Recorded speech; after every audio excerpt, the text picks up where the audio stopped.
obediencia, nos enseña el sometimiento a lo que es la palabra de Dios para nosotros. Y lo que era para Jesús, ¿no? La misión que tenía para hacer en este mundo. Jesús tenía nuestra misma naturaleza, sabemos, pero sin pecado en él, ¿no? Por eso lo podemos tener un gran ejemplo de obediencia a seguir, de saber que no somos nosotros poderosos como él, en el sentido de que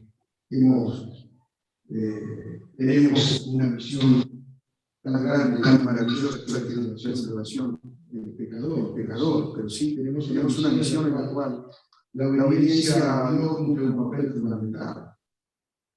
La obediencia a Dios significa nuestro testimonio al mundo.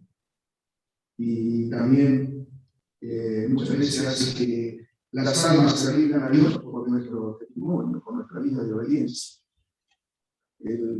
Jesús siempre estuvo, sus palabras siempre fueron de sometimiento, ¿no? Leemos en algunos versículos de la Biblia, aquí vengo, Dios, para hacer tu voluntad. Para hacer tu voluntad, como he descendido del cielo, no para hacer mi voluntad, sino la voluntad de aquel que me ha enviado. Estaba en su mente y en su corazón el deseo de hacer la voluntad del Padre. Su vida fue una entrega total a ese sometimiento, a esa voluntad, y sabemos que la respuesta del mundo fue solo llamarle blasfemo, rechazar su reino, de aquellos que conocían al Padre, de aquellos que conocían a Dios. Por cierto que si hubiese venido al mundo en medio de las alabanzas, de toda la abundancia y todos los placeres del mundo y todas las cosas del mundo, no hubiese sido un gran ejemplo para la humanidad. No hubiese sido un gran ejemplo para nosotros. No hubiese sido su voluntad para seguirle.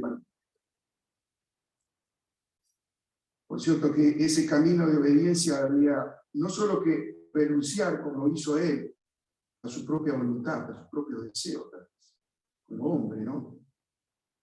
Pero había algo más que renunciar. Y había algo que hacer. Y muchas veces en nuestras vidas tienen que renunciar a cosas, pero también tienen que hacer cosas. No solamente el hecho de alejarnos del pecado, ¿cierto? No solamente de saber que tenemos que alejarnos, sino también de hacerlo. Estos hechos que afirman lo que hablamos. Y Jesús vino para hacer una obra de salvación, no solamente para decir que la venía a hacer. El Padre tenía, dice acá la palabra, una copa para él, una copa amarga, una copa de la cual se iba a hacer cargo, porque nadie podía hacerse cargo de esa copa. Nadie había vivido sin pecado, ni sin pecado, salvo el Señor Jesús. Y Él se hizo cargo de esta copa amarga sin haber pecado.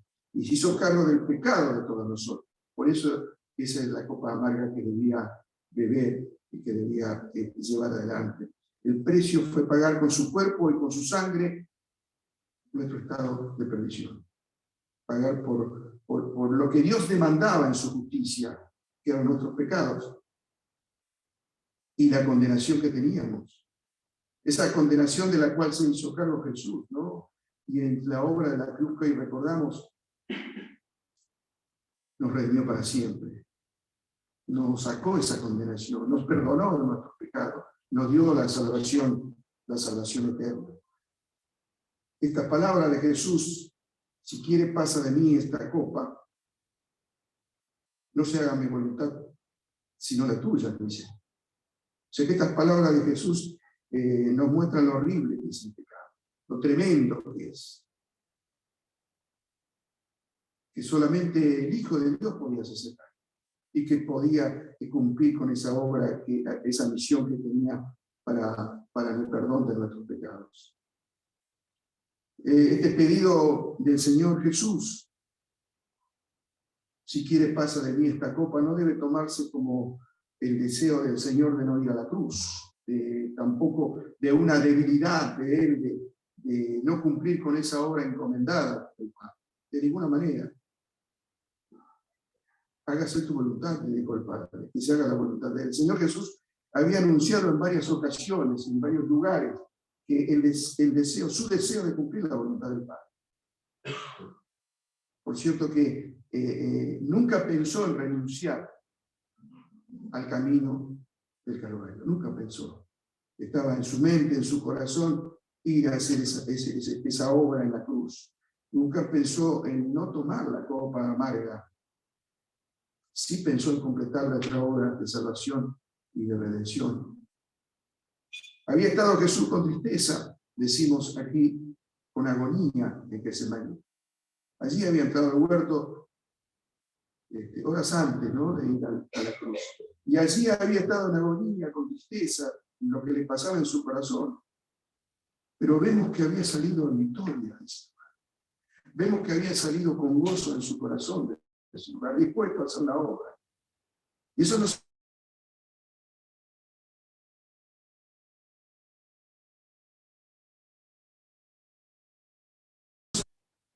débiles en la fe, necesitamos también ir a nuestro huerto, a nuestro lugar apartado del mundo, apartado de todos, un lugar donde estemos solo con el Señor. Cualquiera puede tener un lugarcito allí y ponernos en las manos de Dios. Porque estamos a veces no en agonía como el Señor, pero sí estamos tristes, estamos apesadumbrados, estamos acongojados, estamos débiles, necesitamos la fortaleza de Dios, como lo hizo Jesús, buscando al Padre en oración allí, y que dice que su sudor era como grandes gotas de sangre que caían sobre la tierra.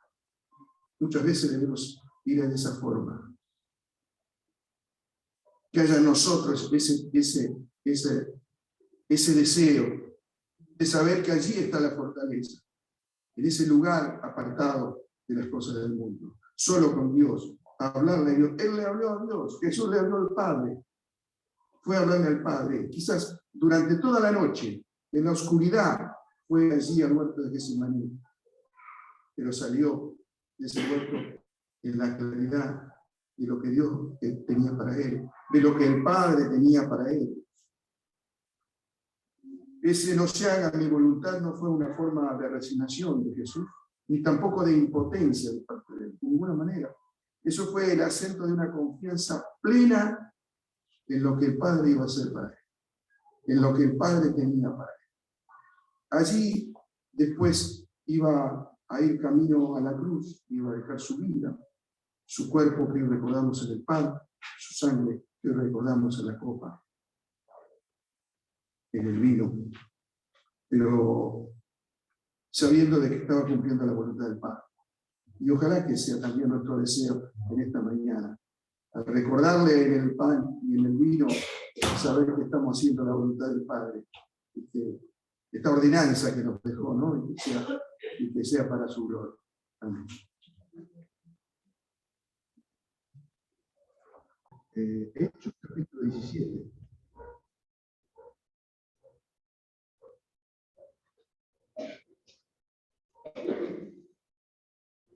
Cosas que antes lo vamos a ver, pero igual vamos a tomar algunas cosas.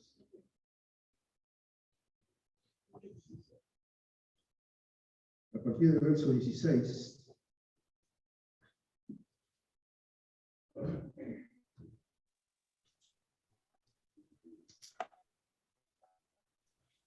Escribe Pablo: mientras Pablo los esperaba en Atenas, su espíritu se enardecía viendo la ciudad entregada a la idolatría. Así que discutía en la sinagoga con los judíos y piadosos, y en la plaza cada día con los que concurrían. Y algunos filósofos de los epicúreos y de los estoicos disputaban con él, y unos decían: ¿qué querrá decir este palabrero? Y otros: parece que es predicador de nuevos dioses, porque le predicaba el evangelio de Jesús y de la resurrección. Y tomándole la trajeron al Areópago, diciendo: ¿podremos saber qué es esta nueva enseñanza de que hablas? Pues traes a nuestros oídos cosas extrañas.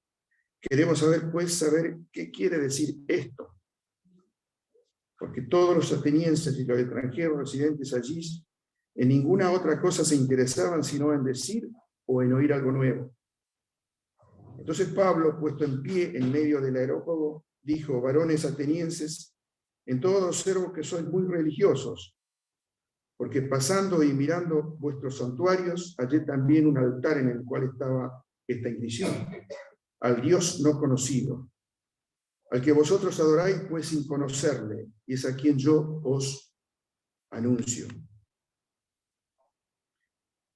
Continuamos el versículo 24. El Dios que hizo el mundo y todas las cosas que hay en él, y siendo Señor del cielo y de la tierra, no habita en templos hechos por manos humanas, ni es honrado por manos de hombre, como si necesitase de algo, pues Él es quien da a todos vida y aliento y todas las cosas. Y de una sangre ha hecho todo el linaje de los hombres para que habiten sobre la faz de la tierra, y les ha prefijado el orden de los tiempos y los límites de su habitación, para que busquen a Dios y en alguna manera palpando puedan hallarlo, aunque ciertamente no está lejos de cada uno de nosotros, porque en él vivimos y nos movemos y somos, como algunos de vuestros propios poetas también han dicho, porque linaje suyo somos. Siendo pues linaje de Dios, no debemos pensar que la divinidad sea semejante a oro o plata o piedra, escultura de arte y de imaginación de hombres. Versículo 30. Pero Dios, habiendo pasado por alto los tiempos de esta ignorancia, ahora manda a todos los hombres en todo lugar que se arrepientan, por cuanto ha establecido un día en el cual juzgará al mundo con justicia por aquel varón a quien designó, dando fe a todos con haberle levantado de los muertos. Vamos a orar por la palabra. Nuestro Padre, nuestro Dios, te agradecemos dejarnos esta palabra, esta revelación tuya, Señor. Bendícela en cada corazón según la necesidad, Señor, que hayamos traído. Te damos gracias por todo en el nombre de Jesús. Amén. Amén. También la bienvenida y el saludo a los hermanos que a veces nos olvidamos que están en el sur. Vamos a ver algo de este hermoso pasaje, ¿no? Tremendo pasaje del libro de los Hechos, que tanto nos enseña de lo que pasó con aquellos primeros cristianos y que también tiene que ver con nuestra vida, ¿no? Pero realmente cuando estudiaba este pasaje pensaba en lo interesante que hubiese sido estar allí, ¿no? En aquel lugar donde estuvo Pablo hablando a los grandes filósofos, pensadores, aquellos que se ufanaban de su conocimiento, ¿no? Que aunque hacían diferencia con los otros pueblos de sus diferencias por el conocimiento que tenían, y que buscaban cada día cosas nuevas de qué saber, ¿no? Y yo también, todos vemos que en este mundo quiere cosas nuevas, continuamente se busca cosas. Es un mundo que va atrás de lo novedoso, en todo aspecto, ¿no? Lo novedoso. Parece que su corazón no se sacia con lo que tiene, sino quiere ver algo nuevo, y nunca de lo que conoce lo satisface. Nunca termina. Por eso pensaba en esta disertación de Pablo allí en Atenas, ¿no? Lo interesante que hubiese sido estar allí, ¿no? Aquel apóstol del Señor hablando de las grandes verdades de Dios, del Dios verdadero, del Dios único, proclamando las grandes verdades de Dios. El apóstol, dice la palabra, había estado discutiendo con los judíos allí en la sinagoga, porque lo invitaban a las sinagogas y él discutía sobre el Mesías, sobre Jesucristo, sobre su resurrección. Allí tenía grandes discutidores en los judíos que no querían aceptar al Mesías. Pero también dice que allí en las plazas se juntaban con los atenienses y con los extranjeros. O sea, está hablando de gentiles. Los gentiles que decían, ¿de qué está hablando este? Que es un Dios nuevo tiene. Entonces le llevaron ahí al Areópago a que él disertara. Querían conocer, porque él tenía cosas nuevas para decir. quería conocer aquello que él enseñaba, aquello que él predicaba. Seguramente lo llevaron a la fuerza, pero él aprovechó esos momentos. Y fue allí para hablar de su Dios, de nuestro Dios. Y el apóstol había observado que ellos habían buscado a Dios. Y es interesante porque él le dice, ustedes son muy religiosos. Era como decirle, resaltar una virtud de ellos, ¿no? Que ellos eran muy religiosos. Pero la palabra religiosos en el diccionario bíblico también habla de superstición. O sea, en el origen de la palabra también tiene que ver con que ser supersticioso, además de religioso. Tiene un significado parecido. Pero seguramente ellos se contentaban, ¿cierto? Con a lo mejor que ellos pensaron que era un elogio de lo que decía Pablo, ¿no? Que era muy religioso porque estaban buscando a Dios. Y fíjense que el tema de buscar a Dios es un tema propio del corazón humano, propio de la persona, ¿no? El ser humano que ha sido creado por Dios para adorarle, tiene el sello en su corazón, tiene algo en su corazón que busca a Dios, que quiere saber de algo superior, ¿no? El corazón humano que ante el temor, ante la debilidad, ante el fracaso, ante el desamparo, va a buscar algo superior, va a buscar cosas que lo puedan proteger, que lo puedan ayudar. Y eso lo podemos ver, yo por lo menos lo sé ver a lo mejor en los familiares, en los amigos, en los compañeros de trabajo, aquellos que tienen un Dios, dice, yo creo en Dios a mi forma, o yo creo que existe un Dios. O sea que hay algo en ellos que le insta a buscar a Dios. Debe haber algo superior, o hay algo superior. El tema es cómo encontrarlo. El tema es el camino para llegar a ese Dios. Por eso aquí Pablo le hablaba a aquellos en la sinagoga del resucitado, de Jesucristo. Era el camino para ellos, para encontrar al Dios verdadero. No al Jehová que conocían del Antiguo Testamento, sino al Dios verdadero para llegar a ese Jehová, para conocer a ese Dios.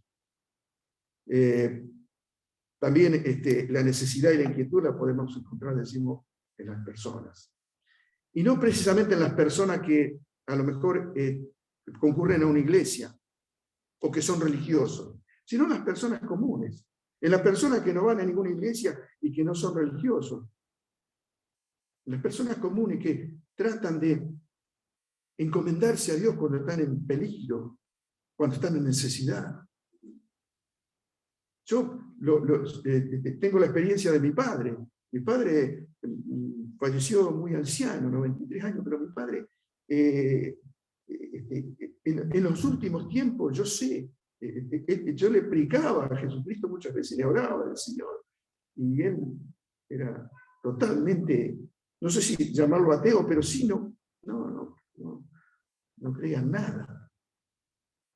Y sin embargo, yo una vez le encontré en su documento un corazón de Jesús, decía, y estaba la imagen de Jesús así con el corazón. Entonces yo le dije, bueno, no creía en nada. Le digo, y sí, dice, lo que pasa es que me lo dieron como alguien que me pueda ayudar. Alguien que me pueda ayudar. Necesitaba ayuda. Necesitamos la ayuda de alguien superior, pero necesitamos la ayuda del Creador de nuestras vidas, de aquel que nos formó y nos conoce, porque es el único que sabe cómo ayudarnos. No de cualquier Dios, como tenían aquí los atenienses, una fila, una galería de estatuas en las colinas, en los altares. En distintos lugares había dioses de todo tipo. El Dios para la cosecha, el Dios para el bienestar, el Dios para el agua, el Dios para la siembra, el Dios para la salud, el Dios. Y el Dios que no conocían.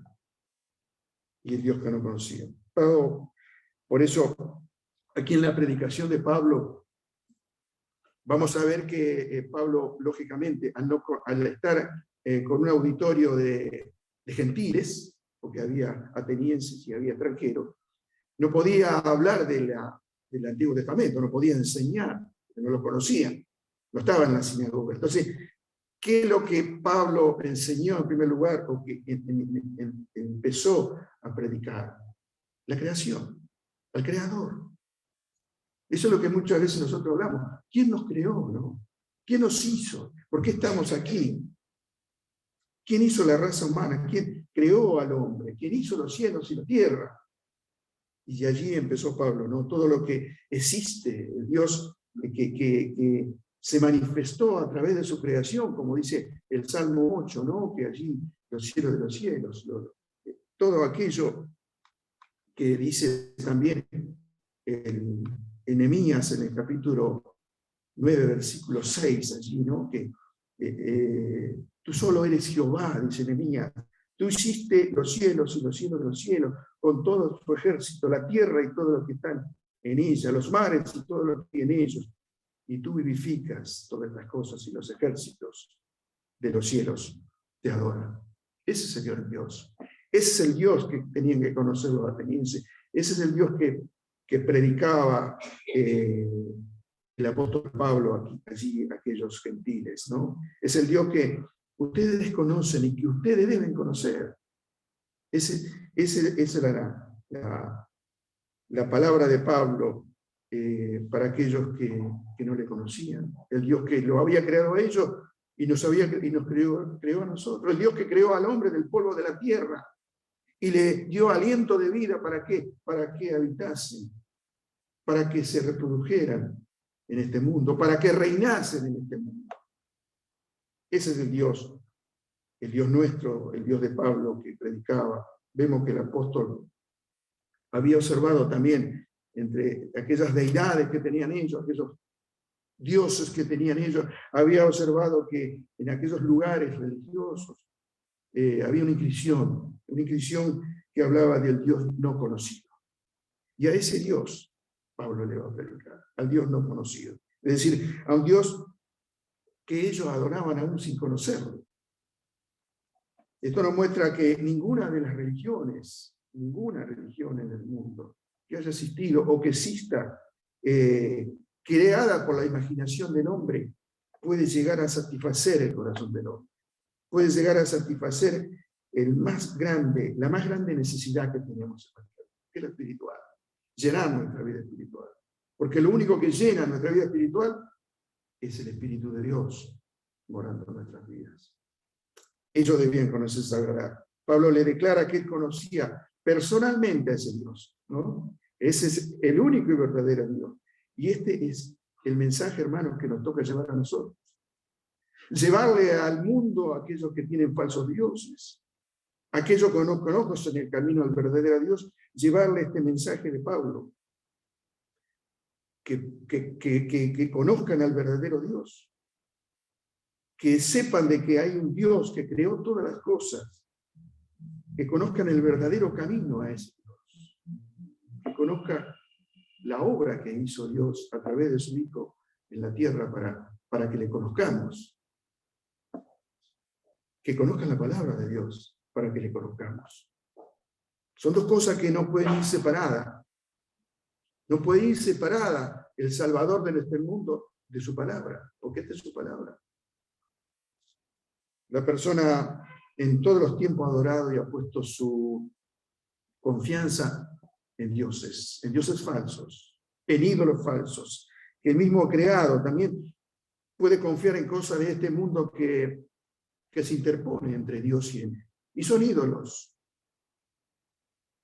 Ídolos que como puede ser la posición, puede ser el dinero, puede ser la ropa, la religión, lo que se le ocurra. Aún el mismo conocimiento que tenían los atenienses puede ser un obstáculo para conocer al verdadero Dios, para tener una relación con el verdadero Dios. Por supuesto que todas estas cosas pueden convertirse en falsos ídolos. Y muchas veces lo es. Muchas veces las cosas de este mundo que nos causan placer nos esclavizan y nos apartan de Dios. Cosas simples, cosas primarias, por supuesto, pero que nos acaparan nuestro tiempo.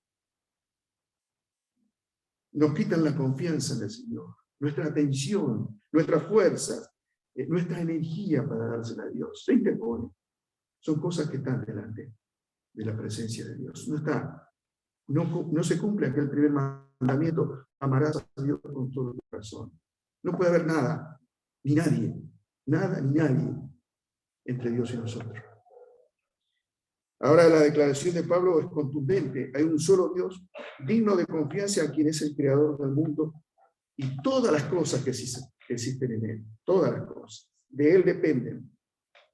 Así lo afirma. No depende de nuestras manos, no depende de nuestra imaginación, sino dependen de él.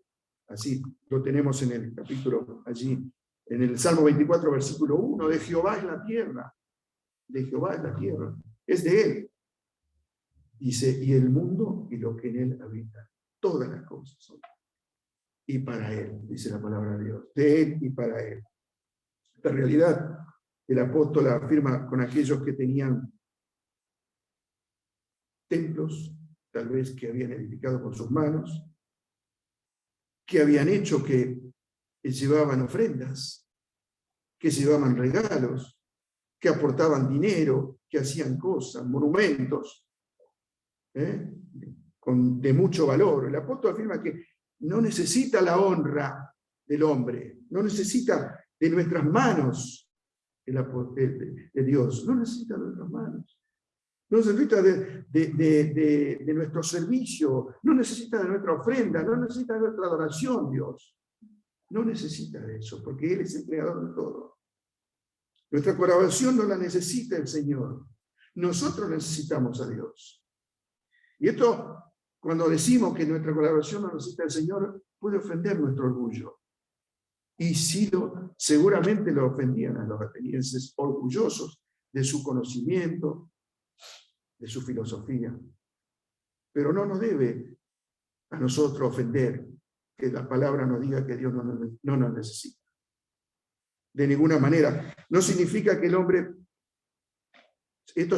el hombre con todas sus virtudes y sus dones lo debe saber que viene de Dios. Todo lo que somos y tenemos es de Dios, es dado por Dios.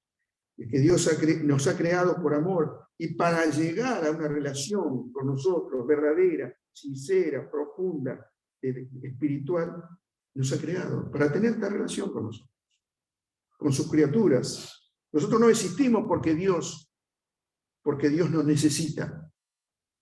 De ninguna manera. Nosotros existimos porque Dios nos ha creado para deleitarse con nuestra amistad, con nuestra comunión. Y así demuestra su amor siempre, su amor incondicional por toda la creación. Porque Dios sufre, porque la creación está corrompida por el pecado. No solamente por nosotros, sino por toda la creación, por todo lo que ha creado. Dios seguramente que está sufriendo en su corazón por la corrupción que hay en el mundo. Seguramente que sí.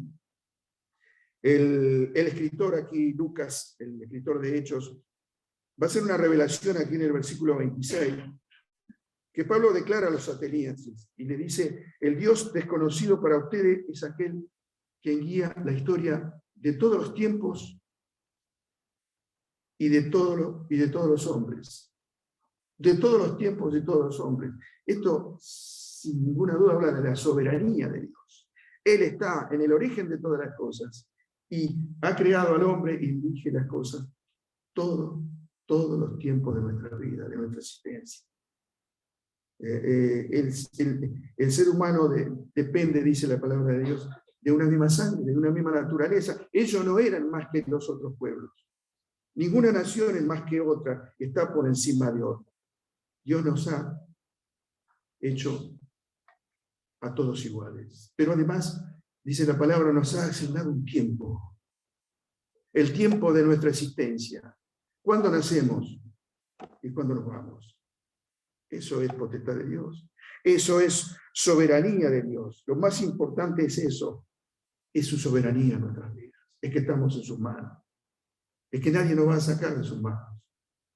Es que nadie va a limitar nuestra existencia si Dios no lo permite, porque estamos en sus manos.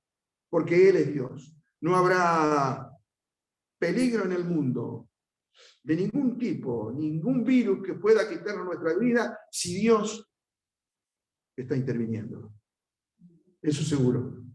Y eso lo afirma la palabra de Dios. Busquen a Dios, dice Pablo, mientras esté presente, mientras Él esté en esta época de la gracia. Pero busquen a Dios, dice Pablo, y dice, y aunque palpando puedan hallar. Y yo leía esto y digo yo, pensaba en las personas que palpan, las personas ciegas. Hay muchos ciegos que tienen que palpar para ir caminando, ¿no? Que van a tientas en algunos lugares. Por supuesto que al ver un ciego conmueve nuestros corazones solidarios y vamos y le ayudamos y lo encaminamos por un camino claro, un camino donde no haya tropiezos y los guiamos y pueden llegar a donde querían llegar. Seguramente, y seguramente están los perros estos que guían a los ciegos también, donde muchos estos animalitos los conducen por caminos que no son peligrosos y pueden llegar también allí a donde tenían pensado llegar. Todo esto puede pasar con un ciego, pero lo más importante es que llegue a su destino sano y salvo. Eso es lo más importante, ¿no? Pero hay otra necesidad tal vez que no sea de un ciego, sino el caminar a tientas, como palpar. Y yo no sé si a ustedes lo han pasado por esta experiencia, pero yo la he tenido. En ir palpando por mi memoria o en un lugar donde está oscuro. Quizás a lo mejor me he levantado en la pieza y para no prender la luz y despertar a los demás, me he acordado de dónde está la pieza, dónde está el camino, dónde está el lugar y he palpado o he caminado a tientas para no despertar a quienes dormían o para no molestar a nadie. Entonces, uno trata de guiarse por ese instinto y va por ese instinto y por su memoria y se mueve como palpando. Y va, por supuesto, en lo posible con su agudeza, su memoria, va tocando, va mirando para no fallar y no tropezar con algo. Y en definitiva, si tropezamos con algo, despertar a todos, que es lo que no queríamos. O romper algo, que a veces no tampoco queremos, ¿no?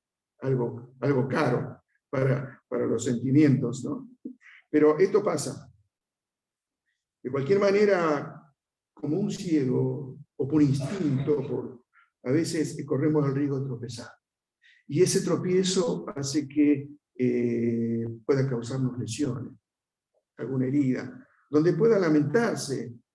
¿Por qué nos lamentamos? Y por no haber llevado una luz, por no haber tenido una luz en ese momento para alumbrar el camino y no tener problemas, ¿no? De ningún tipo. Si esto lo llevamos al plano espiritual, necesitamos de esa luz. Aquellos que podían palpar a Dios no lo podían tener en su corazón. Necesitaban de la luz. Necesitaban de Jesús, la única luz que nos puede alumbrar el corazón y nos puede llevar a Dios. La única luz. Nosotros, si lo llevamos, decimos al plano espiritual, desde el mismo momento en que Adán y Eva pecaron, su desobediencia, su decisión de desobedecer, nos habla de vivir de tropiezo a tropiezo. De haber entrado el pecado en la raza humana y de vivir de tropiezo en tropiezo. A veces uno más fuerte que otro, pero en definitiva, desde allí empezamos a vivir según nuestros deseos, según nuestra voluntad. Y estos son los resultados. Que vivimos de tropiezo en tropiezo. ¿Por qué no tenemos la luz? Porque no usamos la luz, tal vez. Además la Biblia nos enseña que la vida nos enseña que este mundo es un mundo que nos llama, o sus deseos van siempre a ser un tropiezo para nuestra vida en el llamado de Dios. Siempre lo van a hacer. Debemos mirar con astucia las cosas del mundo para que no sean tropiezos en nuestra vida espiritual, para que no nos paralicen nuestra vida espiritual, para que no nos enfríe de nuestra vida espiritual el camino de Dios, ¿no? El Señor Jesús con el milagro de darle vida al ciego, nos dejó claro que Él quiere que tengamos una vista clara de nuestro camino, una visión clara de dónde ponemos nuestros pies, nuestros ojos y nuestra boca. ¿Qué es lo que hacemos? Una visión clara de todo eso. Esto aplicado a la vida espiritual, vemos que la obra del Señor Jesús ha hecho que la venda que cubría nuestros ojos espirituales ya no esté. Ya Él la sacó por esa obra que hemos aceptado en el corazón. Y entonces solo tenemos que tomarnos de la mano del Señor para vivir sin tropiezo, para tener la luz necesaria, suficiente, que es Jesús, y no andar tropezando en esta vida, haciendo su voluntad. Dios tiene, por supuesto, tuvo y tiene un gran propósito al crear el ser humano. El que le conozcan, que es el único verdadero Dios, aquel que debemos servir, aquel que debemos adorar. Ese es su propósito, ¿no? El hombre fue cegado en su entendimiento, decimos, por el pecado, y comenzó a caer en la idolatría, comenzó a seguir falsos dioses y no al Dios verdadero. Aún así no fue abandonado por Dios. El apóstol dice, Él está cerca de nosotros. Tan cerca de mí, dice la canción, que hasta la puedo tocar. Pero muchos hay en el mundo, muchos ciegos hay en el mundo. Y a ellos debemos predicar del Evangelio, la luz que vino para alumbrar su corazón y para darle salvación. Ese Dios, dice Pablo, aquel que está cerca de nosotros, en el cual vivimos, movemos y en el cual somos. Toda nuestra vida está allí, en ese Dios. Por cierto que sabemos que muchas personas han vivido ignorando a Dios. Ignorando a Dios. Si hablamos del pueblo judío, podemos hablar de no ignorancia del Dios verdadero, pero sí del Hijo de Dios. Si hablamos del mundo gentil, si hablamos acá del caso de esta disertación de Pablo a los gentiles, aquí a los atenienses, a los extranjeros, estamos hablando de ignorancia, ¿sí? Porque no conocían la profecía, porque no conocían al Dios del Antiguo Testamento. Pero sí ahora, dice el apóstol Pablo, Dios habiendo pasado por alto, ahora sí está pasando por alto esta ignorancia, no teniéndola en cuenta. La pasó por alto, no la tiene en cuenta esa ignorancia. Entonces dice, hay un llamado. Y el llamado de Dios, dice, es el arrepentimiento de todas las personas. Y esta es la demanda. Esto que es lo que nosotros debemos predicar al mundo. Que Dios llama al arrepentimiento. Que Dios llama a cambiar de dirección, cambiar de vida, ¿no? Algunos pueden pensar, ¿de qué debo arrepentirme? ¿Por qué? ¿Y de qué debo arrepentirme? Todos debemos arrepentirnos de un camino sin Dios en primer lugar. Todos debemos arrepentirnos de un camino sin Dios. Debemos arrepentirnos de nuestros pecados que nos llevan a la condenación eterna. Eso es alejado de Dios por la eternidad. Y si alguien no ha hecho ese arrepentimiento, si alguien no se ha arrepentido, este es el momento, este es el día de salvación, dice la Biblia. Arrepiéntase de su pecado y crea en ese Hijo de Dios, en esa obra de la cruz. ¿Para qué? Para que Dios le quite la venda de sus ojos. Pueda ver la vida espiritual, además de la vida en el mundo. La demanda de Dios es para todos, es para mí y es para usted, que cambiemos de dirección, que tomemos la dirección correcta. Y la dirección correcta o el camino correcto es Jesucristo, no es otro camino. Es el único, el verdadero. Esa es la dirección correcta. No hay otra flecha para distintos lugares. La flecha nos indica a Jesucristo. Yo soy el camino, la verdad y la vida. Él es el camino que nos lleva a Dios y el que debemos andar en esta vida. Y en primer lugar, quitar de la vida nuestra todo lo que ofende al Señor. Eso es arrepentimiento. Quitar de la vida todo lo que está en nuestro corazón Debe ser un cambio de mente, dice el apóstol Pablo a los romanos. Un cambio de mente. Un cambio de quitar todo aquello que ofende a Dios, alejarnos del pecado y acercarnos a Dios. Allí en el arrepentimiento de nuestro corazón, dos cambios. Uno que es negativo, que es alejarnos del pecado, y otro que es en sentido positivo, acercarnos a Dios, aceptar a Dios. El verdadero arrepentimiento no es solamente una sensación o solamente un pesar por las cosas que nosotros hacemos mal, que hemos hecho mal o que hacemos mal. No es solamente el pesar de hacer algo mal, sino es el cambio, sino es el dejar el pecado. Es acercarnos de corazón a Dios, es pedirle perdón. Ese es el verdadero arrepentimiento, pero es cambiar lo que estamos haciendo mal. No el tener un pesar por lo que hemos hecho, porque si no vivimos teniendo pesares todos los días, pero nunca nos arrepentimos de lo que estamos haciendo mal. Cambiar de dirección, mirar y caminar con Dios, mirarlo a Dios y caminar con Dios. Por último, y cerrando esta prédica, Pablo nos alerta sobre el juicio venidero para toda la humanidad, dice la palabra de Dios. Un juicio establecido ya por Dios. Un juicio que nadie va a cambiar. Nadie va a cambiar. Este juicio es el que viene, es decir, está determinado por el Señor. Allí lo dice la palabra de Dios, no en hebreo. Está determinado por el Señor, dice Hebreos capítulo 9, versículo 27, y de la manera que está establecido para los hombres que mueran una sola vez y después el juicio.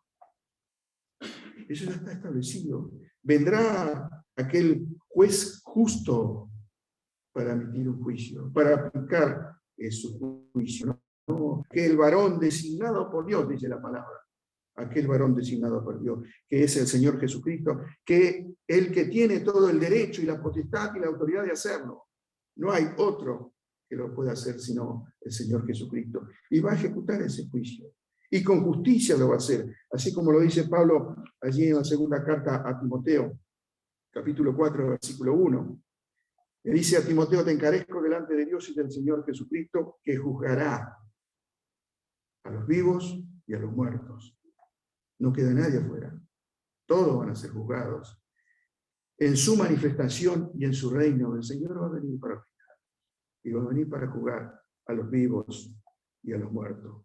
Esta seguridad del juicio es la resurrección de Jesús, dice el apóstol. Allí terminando en el versículo 31. Aquel Salvador que se le apareció después de resucitar por 40 días, vino y estuvo en la tierra. Se le apareció a aquellos que creyeron en él. Aquellos que habían depositado su fe en él, se le apareció para confirmar su fe, para que estuvieran seguros de que lo que predicaban era la verdad de Dios, porque él había resucitado y estaba con ellos. Nadie los podía engañar ni mentir. Había resucitado y allí estaba mostrándose a los suyos para que confiaran y para confirmar su fe. Y querido oyente, si alguno no ha creído en Jesucristo como Salvador y Señor, escucha las palabras y piensa en las palabras del apóstol Pablo que dice aquí, que ya hemos leído. Dios llama al arrepentimiento de nuestros pecados y dice: pero Dios, habiendo pasado por alto los tiempos de esta ignorancia, ahora manda a todos los hombres en todo lugar que se arrepientan. ¿Estás preparado para estar frente al juicio de Dios? Arrepentimiento y fe en Jesucristo. Esta forma en la que quiere Dios, desea Dios. Este es el amor que derramó el Señor Jesucristo a través de su obra en la cruz, para que todos creamos, para que todos nos pasemos por el juicio venidero. Que Dios bendiga su palabra en esta mañana. Vamos a orar. Nuestro Padre y nuestro Dios amado, te damos gracias porque podemos ver en tu palabra, Señor, este discurso del apóstol Pablo, también el llamado al arrepentimiento de Dios para aquellos pecadores. Señor, gracias porque conocimos, Señor, tu palabra, porque hemos aceptado a Jesucristo como como nuestro Salvador. Sigue hablando a nuestros corazones, Señor, en la semana para seguir en este camino de la fe, sabiendo de que tú nos tienes en tus manos y nadie nos arrebatará de ella. Pero también habla algún corazón, Señor, que aún no se ha arrepentido de sus pecados, ni no ha aceptado a Jesucristo en su corazón. Haz la obra que tu Espíritu Santo, Señor, quiere hacer en cada corazón, de arrepentimiento y fe en el Señor Jesús. Te damos gracias, te pedimos tu bendición al retirarnos. Seguimos rogando y orando por Alejandro, Padre, para que tú sigas obrando sanidad en su cuerpo, en el poderoso nombre del Señor Jesús. Te lo pedimos, te lo agradecemos, en el nombre de Jesús. Amén. Gracias por la atención, hermanos. Y próxima reunión el día miércoles, 20 horas.